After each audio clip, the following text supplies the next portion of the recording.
kita lanjut, jangan lupa subscribe agar tidak ketinggalan berita terbaru dari Kataku.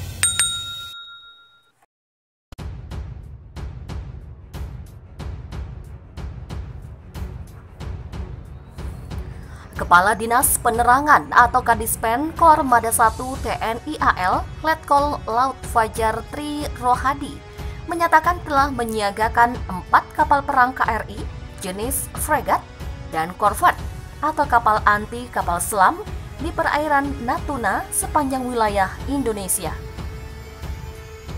Kapal-kapal yang digunakan untuk patroli rutin di wilayah Natuna ini disiagakan untuk antisipasi potensi konflik di Laut Cina Selatan, seiring meningkatnya eskalasi ketegangan antara Amerika Serikat dan Cina di kawasan tersebut.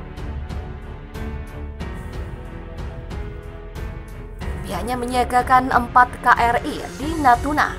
Yang pertama adalah patroli rutin karena Laut Natuna Utara itu adalah wilayah Indonesia. Demikian kata Fajar melalui pesan singkat kepada cnnindonesia.com. Fajar menyebut setiap kapal yang disiagakan memiliki sekitar 100 kru yang ikut siaga. Selain itu, telah ada pasukan TNI dari kesatuan yang terintegrasi yang juga bersiaga di wilayah Natuna. Menurut Fajar, kesiapan TNI di wilayah Natuna telah dilakukan sejak lama sebelum terjadi eskalasi ketegangan Cina dan Amerika. Pihaknya akan terus melindungi kedaulatan dan kepentingan NKRI. TNI AL dalam hal ini Kormada 1 terus menyiagakan unsur KRI di Natuna dan antisipasi meluasnya dampak naiknya tensi di LCS.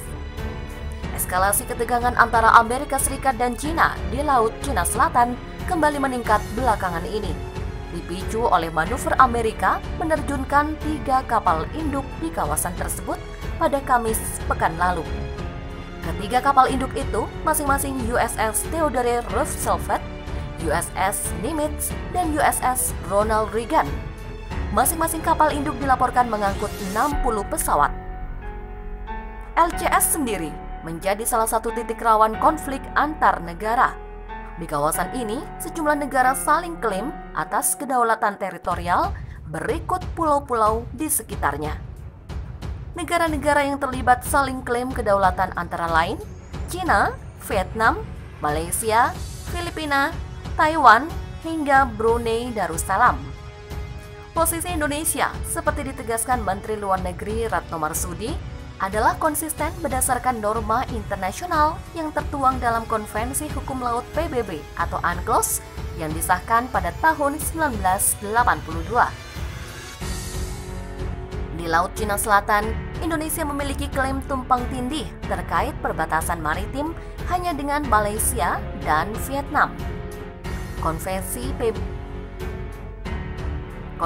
PBB tentang hukum laut atau UNCLOS yang disepakati pada tahun 1982 dan mulai berlaku pada 1994 menetapkan kerangka hukum untuk menyeimbangkan kepentingan ekonomi dan keamanan negara-negara pantai dengan kepentingan negara-negara pelaut.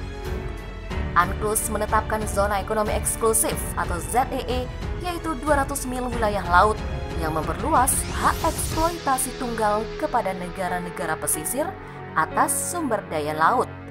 Namun, ZEE tidak pernah dimaksudkan untuk berfungsi sebagai zona keamanan, dan UNCLOS juga menjamin hak lintas yang luas bagi kapal laut dan pesawat militer.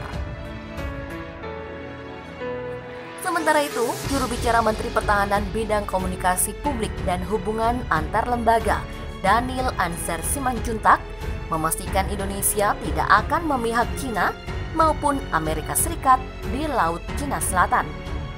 Menurutnya, justru bahaya jika memihak salah satu negara, karena bakal berimplikasi wilayah Indonesia menjadi medan perang dua negara tersebut.